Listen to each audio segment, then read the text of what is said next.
پر سواری کرتے ہیں اور جہاں بھی جاتے ہیں، جس خانقاہ میں جاتے ہیں، وہ خانقاہ والے ان کی شیر کی بھی غذا کا نظم کرتے ہیں، یعنی اس کی غذا کے لیے گائے کو پیش کرتے ہیں۔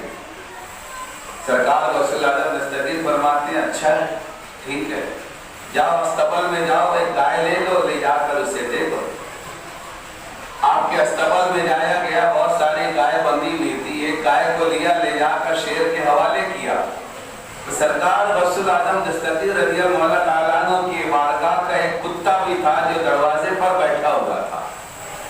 اس کتے نے دیکھا کہ بارگاہ غوثیت کی گائے جا رہی ہے شیر کی خوراک بننے، وہ کتا دوڑ کر گیا، شیر پر حملہ کیا اور اس کو چیر پھاڑ کر کے رکھ دیا۔ یہ غوث کے در کا کتا تھا۔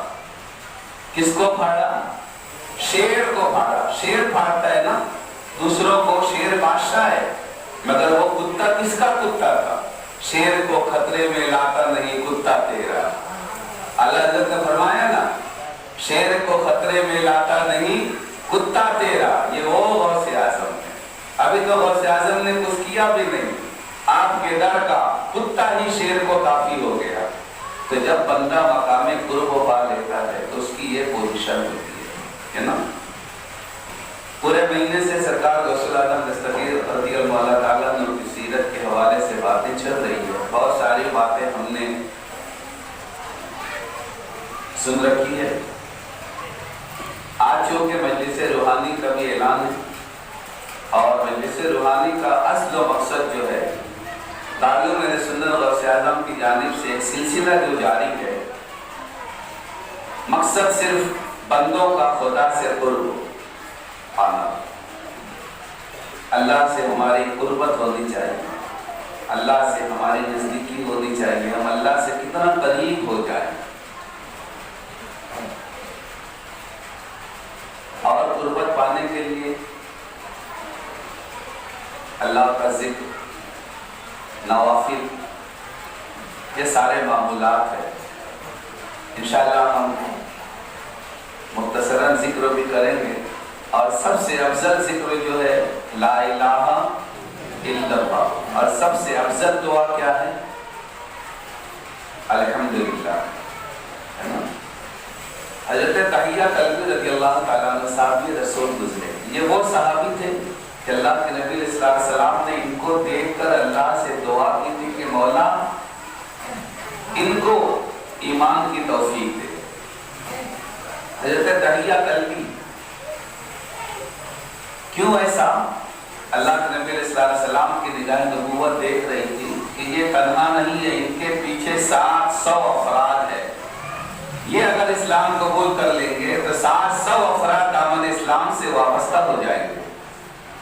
اور اللہ کے نبی علیہ السلام کی مکمل کوشش اس وقت تو یہی تھی کہ لوگ جوق کر جوق دامن اسلام سے وابستہ ہو جائیں۔ اسلام کا ابتدائی دور تھا، تو اللہ کے نبی علیہ السلام کے دل میں یہ خواہش ہوئی، اللہ کی بارگاہ میں دعا کی حضرت تحیہ کلبی کے لیے، صاحب یہ رسول آپ اس وقت تک دامن اسلام سے وابستہ نہیں ہوئے تھے۔ جب اللہ کے نبی نے ہاتھ بلند کیا تو جبریل امین رب کی جانب سے محبوب کی بارگاہ میں آیا اور آ کر کہا یا رسول اللہ، اللہ رب العزت فرماتا ہے کہ آپ کی چاہت کی وجہ سے اللہ نے تحیہ کلبی کے دل میں ایمان کی چاشنی کو اتار دیا، اور تحیہ آپ کی بارگاہ میں آنے والا ہے۔ ادھر اللہ کے نبی علیہ السلام نے دعا کی، تحیہ کلبی ادھر سے اللہ کے نبی کی بارگاہ کے لیے قدم کو اٹھایا، اور جب بارگاہ نبوت و رسالت میں حاضر آئے، اللہ کے نبی نے دیکھا تو خوش ہو گئے اور فوراً اپنی کملی کو زمین پر بچھا دیا اور فرمایا کہ تحیہ اس پر بیٹھو۔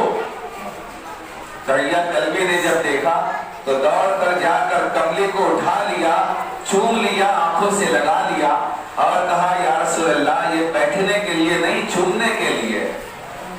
اٹھا لیا اور فوراً کہتے ہیں کہ یا رسول اللہ زیادہ دیر نہ فرمائے، مجھے کلمہ پڑھا کر دامن اسلام سے وابستہ کر لے۔ تو اللہ کے نبی علیہ السلام نے یہی کلمہ طیبہ لا الہ الا اللہ محمد رسول اللہ پڑھ کر انہیں پڑھا کر انہیں دامن اسلام سے وابستہ کر لیا۔ اس کے بعد دہیہ کلبی رضی اللہ تعالیٰ اب صحابی ہو گئے، اللہ کے نبی صلی اللہ علیہ وسلم کی بارگاہ میں کہتے ہیں یا رسول اللہ مجھ سے بہت بڑا گناہ ہوا ہے، مجھ سے بہت بڑی بڑی خطائیں ہوئی ہے۔ میرے آقا فرماتے ہیں دہیہ کہو تو بتاؤ کون سا گناہ کیا ہے تم نے؟ کہا یا رسول اللہ میرے بہت بڑے گناہ ہیں۔ کہا بتاؤ تو تم نے کیا گناہ کیا ہے؟ کہا یا رسول اللہ میں نے اب تک اپنی قوم کی 70 بچیوں کو زندہ تربور کیا۔ میرے آقا علیہ السلام رونے لگتے، آنکھ سے آنسو بہنے لگتا ہے۔ ایک بچی کے بارے میں جب میرے آقا سنتے تھے بے چین اور بے قرار ہو جاتے تھے۔ آقا رو رہے ہیں، دہیہ کلبی بار بار کہہ رہے یا رسول اللہ آپ خدا سے فرمائیں اس کے کفارے میں اگر میری گردن بھی مار دی جائے تو مجھے منظور ہے، میرے دنیا کے خزانے جتنے ہیں گھر کے اندر میں ہر دولت لٹانے کے لیے تیار ہے، مگر یا رسول اللہ ایک مرتبہ میرا رب مجھے معاف کر دے۔ اللہ کے نبی روئے جا رہے، جبریل امین حاضر آتے ہیں، عرض کرتے ہیں یا رسول اللہ اللہ فرماتا ہے کہ دہیہ کلمے کے ایک مرتبہ کلمہ طیب پڑھ لینے سے اللہ نے ان کی 60 سال کے گناہوں کو معاف فرما دیا ہے، 60 سال کے گناہوں کو معاف فرما دیا ہے۔ تو میرے آقا فرماتے ہیں جبریل سے جبریل دہیہ کلمی نے ایک مرتبہ کلمہ طیبہ پڑھا تو اللہ نے 60 سال کے گناہوں کو معاف فرما دیا۔ میری امت تو بار بار کلمہ طیبہ کا ورد کرتی ہے، تو کیا میری امت کلمہ طیبہ کی بنیاد پر بخشی نہیں جائے گی؟ تو اللہ رب العزت نے بشارت دی محبوب کو کہ جب کوئی امتی صدق دل سے لا الہ الا اللہ محمد رسول اللہ کا ورد کرتا ہے تو یہ کلمہ طیبہ اس کی بخشش کرواتا ہے۔ تو انشاءاللہ ہم اس کا ذکر کریں گے، اور ذکر کے لیے فکر کے لیے ضروری ہے دل ہمارا جو ہے نا یہ قلب وہ جاری ہونا چاہیے، یہ خوف خدا سے لبریز ہونا چاہیے۔